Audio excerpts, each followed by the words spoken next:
Douglas Bickford, never, never, never give up. And your attitude determines your direction. That's my two signs I got in the back. But I got those things all over my house. Anyway, the more positive affirmations you say to yourself in the mirror, the more positive affirmations will come true. And the more you say it, the more you feel it, the more you believe it, and the more it will happen. That's the truth, folks. There's something that's called mirror therapy. There's something about saying stuff to you in the mirror that changes you inside. Now, here's the big one, okay, to say to yourself in the mirror. Say, look at yourself in the mirror and say, I love you. You know, everybody looks in the mirror in the morning, right? You're shaving, brushing your teeth, and if you're a woman, you're putting your makeup on, right? And you're looking at yourself and you go, oh man, you're looking old. And then the more light there is, the more you see the imperfections in your face.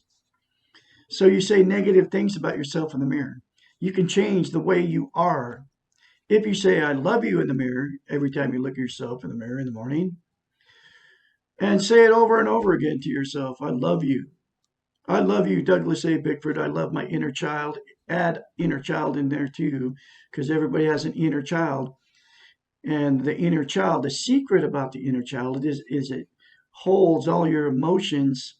And the other secret about the inner child, that it never progresses past a year of 2 years old. So until you nurture and tell your inner child, I love you, and you can do that in the mirror to yourself, you'll you can't get self-esteem without nurturing your inner child.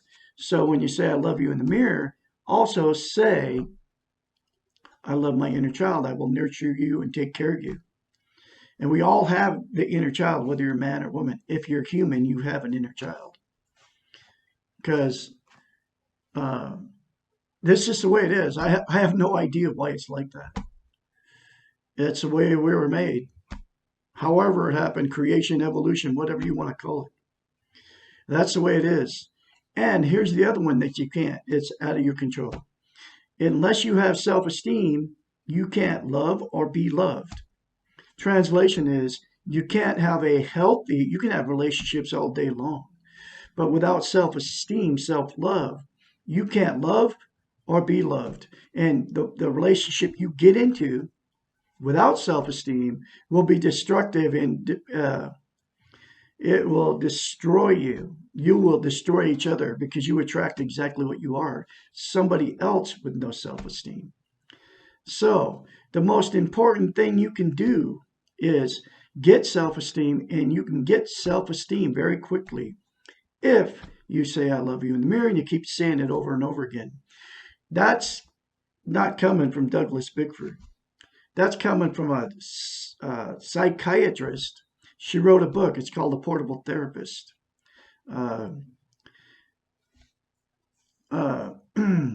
She went to school. She's a doctor of the brain. Okay, so she went to school between 8 and 10 years to get a doctorate in psychology. So she's a psychiatrist. But that one little simple concept, by saying I love you in the mirror, say I love my inner child, say I will not live in the past or the future, which is I won't live in guilt in the past and I won't live in anxiety in the future, because you have no control over either one of them. There's only two things that you can control. And this is all out of the book, The Portable Therapist, from a psychiatrist, right? Two things you control: how you feel about yourself and your behaviors because of that feeling, how you feel about yourself. With the exception of you have control if you're caring for a disabled person that's truly disabled, or your small children and animals. You can have the control that you can treat them all well, including the disabled person. That's it. And so there you have it. Anyway, I'm here teaching self-esteem on YouTube because nobody is teaching it.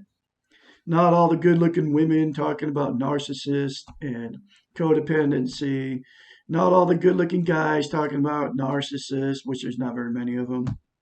I'm probably one of the very few that even touch the subject of feelings. Um, but nobody teaches self esteem. That's why Douglas Bickford is doing it. It's not on the social media, Facebook, Instagram, YouTube, BitChute, all those video sites. Nobody will touch self esteem, self love. And because it's a very simple process, and if you get self esteem, self love, number one, you won't watch TV anymore, and you won't go to YouTube trying to find your happiness anymore. It's all a waste of time. Uh, but I'm telling you, I'm on YouTube saying how easy it is. I'm the absolute only one. And I'm also the absolute only one on YouTube that doesn't want money from you, dinero. Okay? I don't want your money. I do all this because I want the message out there because I actually care about all of you out there. Most of the other ones could care less. No, all of them don't care about you. What they care about is your view and selling their mugs and coffee cups. Their mugs, their coffee cups, their t-shirts, all the other Chinese trinkets that they sell you. And that's because people with no or low self-esteem, no self-love, buy their happiness. Okay. But you can be free drug addiction, alcoholism, depression, relationship addiction, TV addiction, religion addiction, food addiction. If you say the one simple thing, I love you in the mirror and I love my inner child and I will nurture my inner child. And you keep saying it. Now, here's the thing. If you do say that, right? Don't tell a word. Don't tell your wife. Don't tell your husband. Don't tell your boyfriend. Don't tell your girlfriend. Don't tell your friends. Don't tell anybody in your church you're going to. Because they'll say you're a maniac, lunatic, and then you won't say it anymore. But I guarantee you, if you say it, what happens is it fills that void we all have inside of us, which connects us to the creator of the universe. And if you don't believe in creator, connects us to, if you don't believe in God or any of that. If you're an atheist, it connects you with goodness. Okay. Because God and goodness are the same thing. And it's all inside of us. And people are trying to get it from external places, right? Try to get happiness by going to church. They try to get you try to get happiness by going to your favorite restaurant, right? You try to get happiness by buying a new car. You try to get happiness by getting in a relationship by somebody else loving you, right? You try to get your happiness with money, okay? Those are all external things, but you have the ability to get happiness from within inside, and it's the only thing that will make you happy. You're not going to get happy by going to church, no matter what church you go to, no matter what religion it is, sitting up there for an hour or 2 hours or whatever, hanging out with people, talking about God, right? Yeah, God lives in you, okay? That's a fact. He lives, whatever it is, lives right here. And guess where else it is? In animals. It's called unconditional love. You can have unconditional love. Most people are selfish, okay? I mean, not that word has even been ruined. Selfish, it's self-centered and egotistical. Okay, selfish actually means you're just taking care of yourself, which that's what I do. Okay. But it's in the dictionary. We've been trained that selfish is self-centered or egotistical. It's even in the dictionary like that. That's called the Western training model. That's what's happened to us. Anyway, I'm going through the book, The Portable Therapist, which is in the link in the description, a link in the description of this video. Get the book, folks. It will save you. Okay. Uh, she's a psychiatrist. She knows what she's talking about. And so I'm going through. So like and sub me and share my very important life-changing videos. uh, because the only way to be happy is from the inside, which will connect you with God who lives in you. Okay. Anyway, here is chapter 73 in that. And like I said, this book, you can get this book. It's in the link in the description of this video.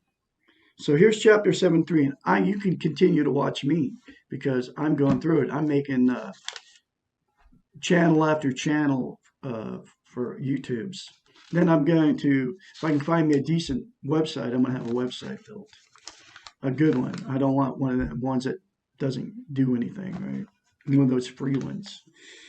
Anyway, so what can I do for others? This is chapter 73. The very best thing that anyone can do for others is to be a good role model of self-esteem and social interest. And social interest is relationships with other people. That's what social interest is. And you have to have self-esteem before you can have a healthy relationship with another person. Okay? Self-love. And that's the order it has to be. There are not nearly enough healthy role models in this crazy world. By loving yourself, taking care of your needs, and practicing self-esteem, you will be providing a visible, balanced, and positive role model for others if they choose to change. Choose to change. That's the whole key. You can't tell people to change. They'll never change by you saying it to them, like your partner, whoever you might be with. By practicing acceptance, lack of guilt, encouragement, taking responsibility for yourself, and being centered, you will be demonstrating that this is possible, and you will be teaching others by your example. This is the most powerful type of teaching, even though often we are not aware of what we're modeling for others. Much of practicing self-esteem involves nonverbal behaviors, and these can only be learned from demonstration. The paradox here is that the more you do it for yourself, the more powerful of a model to others you are. The old saying, practice what you preach, is relevant here, but in this example, you do not need to preach. Just practicing is enough. I'm preaching to you with these videos because I want you to learn self-esteem. I'm the teacher of self-esteem, and that's why I'm teaching self-esteem on YouTube. So you can get it. So I am preaching to you because this book will change your life, okay? And she's a psychiatrist. She knows what she's talking about. That's why I'm reading it chapter by chapter. I might just keep reading this book over and over again, making videos and putting them up on YouTube. Because every time I read it, I listen to this stuff and I find out more information by listening to it. I just keep getting more and more truth, wisdom out of this book.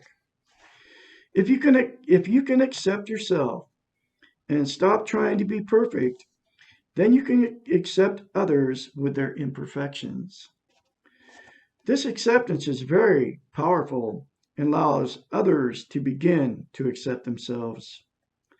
If you can forgive yourself for your mistakes, and we all make mistakes, folks, because we're human, and learn from them, others around you will perceive that there is a choice in how they treat their own mistakes. They may not choose to learn from you, but they will not be able to use the old justification. Everybody else is trying to be perfect. When you let go of guilt and self-punishment, you model the possibility that these are not necessary. Every time that you say no to someone, you are giving them the right to say no to you. If you can say no without guilt, you are giving them the permission to do so.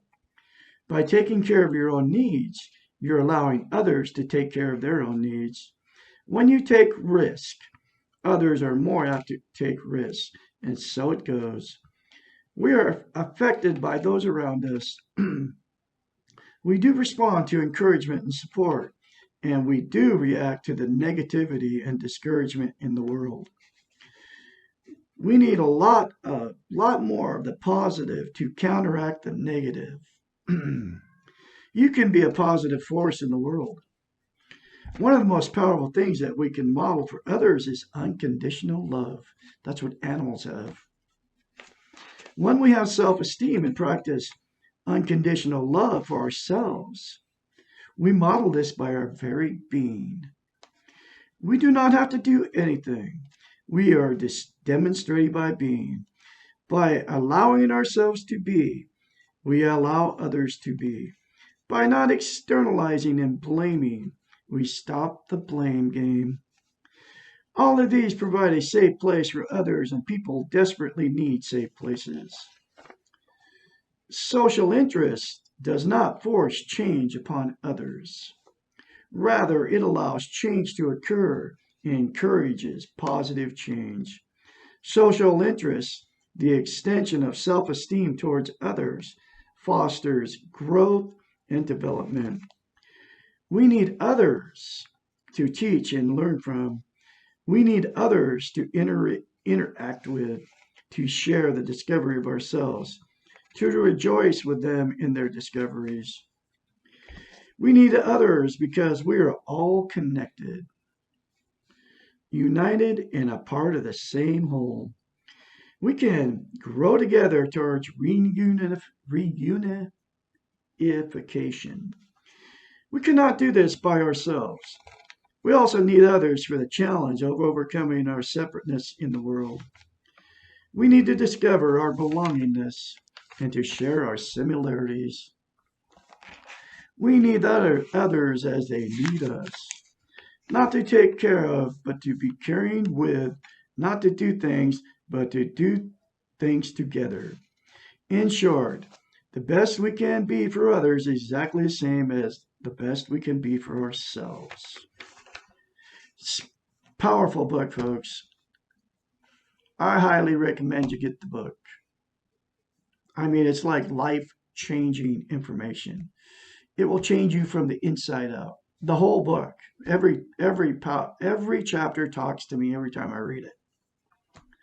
So this is another episode of how to attain self-esteem, which I told you the two things you have to do, which is look at yourself in the mirror and say I love you and say I will nurture and take care of my inner child. Those are the two things that will put you on the road, that will change you from the inside out. It'll actually make you realize that God lives in you. If you do it,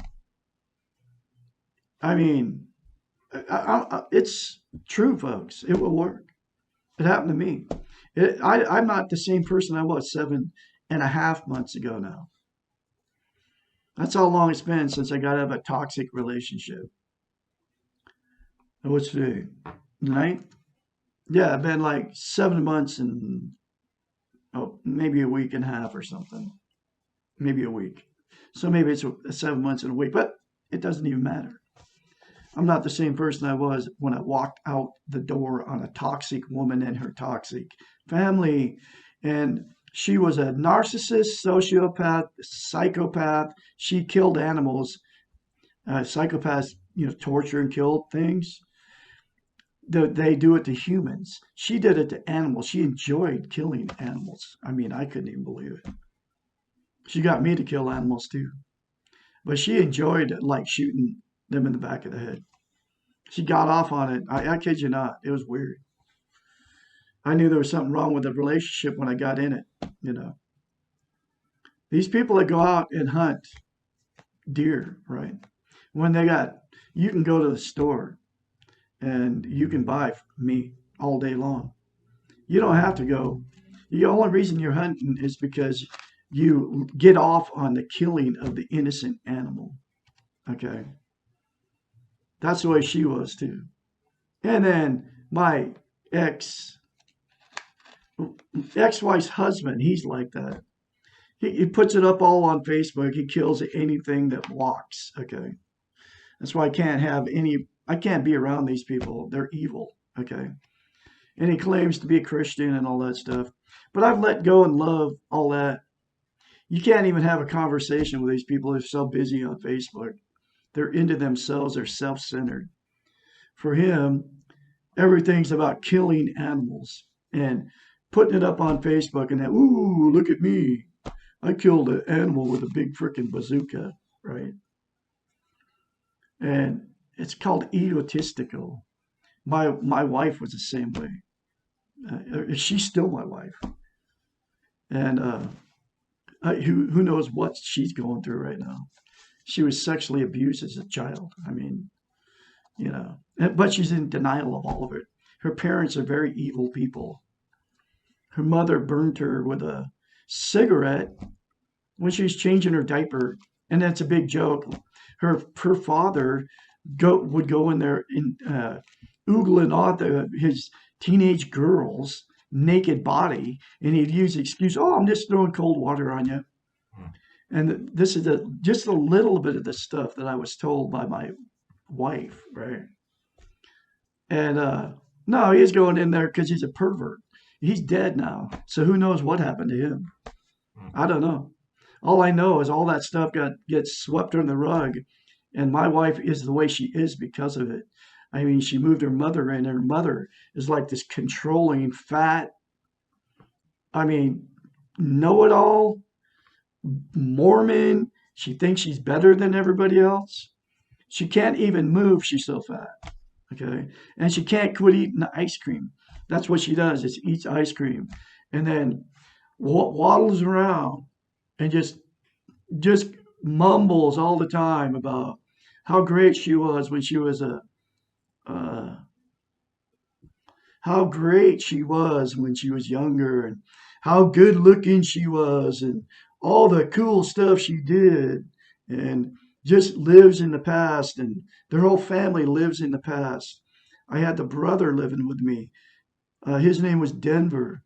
67-year-old pot smoking, addict, chain smoker, alcoholic, hoarder, the epitome of depression, right?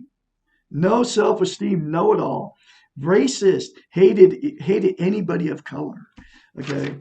If in fact he would come in the house and he would say he'd get like come in the house when he wasn't stoned, spouting his racist about anybody and everybody. And then my wife would bow down to him. Oh, because it's her brother, right? And it's her older brother. There's some weird, she has like this weird sexual something that happened in that family, that the dysfunctional family keeps a secret. Okay. And then because their mother and father were together like forever, right? But they like, who knows what happened? Okay, but they stayed. They were both of them. The mother and father had no self-esteem, so they turned out all kinds of dysfunctional children. I mean, my wife had a sister, two brothers. She had one daughter. Her daughter hated her guts. Okay, this is before I ever came in the picture. I mean, when I got in, married this woman, the first thing she started talking is all kinds of bad stuff about mom, dad, the two brothers, her sister. Just started were saying that they destroyed her and they deserted her and all this stuff. Just sucked me right in. And then she was like, the very first conversation I had with her, she was telling me that her mom and dad turned on her, whole family turned on her. And then she met me. She told me all this stuff that was going on. And then the sex abuse and all of it that happened in that family because of the mom and dad. It probably happened to them too with their parents. But the sex abuse and the emotional abuse and the physical abuse that happened in that family was all swept under the rug, you know, and never talked about. My wife told me, I'll never tell you stuff that's happened to me. But she had a good friend that she told it all her deep, dark secrets to. Her name Kathy. Okay. There was this like big secret between those two because my wife told me Kathy was sexually molested, and that was a big secret, right? She wouldn't tell me what happened to her, right? I'm sure it was by her mother, father, brother, or whoever, or whatever. But that was a big secret. But Cassandra told me, I'll never tell you stuff that's happened to me. And my wife was the bar hopping princess in a band, right? So she was around all these evil people, right? Drunks in this band, and she was getting her little ego because she was good, she could sing and she could play guitar, and she got her little ego, her weak ego was filled by all a bunch of drunks in a bunch of bars. And then she took her daughter with her at 6, 7, 8 years old to sit in a freaking bar while she was playing in the band. So what happened to that daughter while she was playing on the stage, right? Because her daughter hated her guts, and her daughter would like slash her wrist, screaming at her mother. This is all the stuff I was told. Because Cassandra, my wife, didn't understand why. Her daughter was wanting to kill herself, and she would rage at her mother. You did this to me. You did, at a little kid or a teenager. I mean, and then I didn't do nothing wrong. But Cassandra probably got whatever happened while she was in all that bar scene, a bunch of drunks, right? She probably went home with guys, had sex with them, and everything else because she was a good-looking woman, but she used her looks to get stuff out of people, and it was all a big secret what happened. Okay, and I knew all this stuff was going on. I could sense every bit of it. Anyway, this is another addition from Douglas Bickford. This is what I went through in a toxic relationship, and I keep getting more and more truth about what goes on. But here's the thing. I let go in love to you, Cassandra, and you are twisted. You need a psychiatrist. Okay. I mean, who knows what's happening to her? She's living with mom. I don't know. And I don't care. I mean, I care because I fell madly in love with her. But you know what? She's got to go through what she's got to go through because the creator, who I call the Great Spirit, is in control of everything. I have no idea. And it's all out of my control. But I'm just sharing it because that's what happened to me because of me and my low self esteem. If you're in a toxic relationship, get out and get self esteem because it's never going to change for you. And people with low self esteem do evil things. I mean, like my wife, she liked killing animals because of her low self esteem, because she was trying to impress people with her by killing animals. I mean, think about that. She got me to do it. I had to let go in love. I mean, I killed way too many animals in the 3.5 years I was in that relationship. I mean, goats is one of them. Pigs is another one. I only killed one pig. That's so we could have a luau so she could impress everybody, right? But pigs, anyway, that's a whole other subject. I know I'm not in, okay, any of that. So anyway, uh, but I've let go in love. And if she ever sees this video, which she never will, you'd say you'd never make it past the point where I say I love you in the mirror if you ever start watching my videos because you need help. You're an alcoholic. You're you're you are living in a dysfunctional, evil system of that whole family. You claim that you love them, right? She would always say, I love them. I'm not going to be like them. But she literally, inside, she just like, was like, it tore her up from the inside. And it's why she is the way she is. Her mother's mother was schizophrenic. Okay, but I wouldn't be surprised if Cassandra becomes starts seeing things and everything because of her. She just goes completely nuts because she won't admit she's stuffing all her feelings are getting stuffed about everything. I wouldn't be surprised if she just goes over the edge and becomes like her grandmother, you know, because she looks just like her grandmother. But she had so much psychological trauma when she was a kid from her parents that she's in denial of. Sex abuse, physical, emotional abuse, and that whole family's all the same. They're all a bunch of alcoholics. Like I met her dad's brother came when he died, right? And he died, and then none of them have emotions. None of them even cried. Not the sister, not the brothers, not the mother. At the funeral at the VA, none of them cried. None of them cried at the funeral at the Mormon church. There was not one tear shed for the father when he died in 2018. Not one. Just swept it under the rug. The guy's dead, and that's it. All right, I'll have more later for you. You all have a great day out there. And I have let go in love against all that, just like my ex in laws and my ex wife, all three of them, right? Anyway, I'll have more later for you. Y'all have a great day.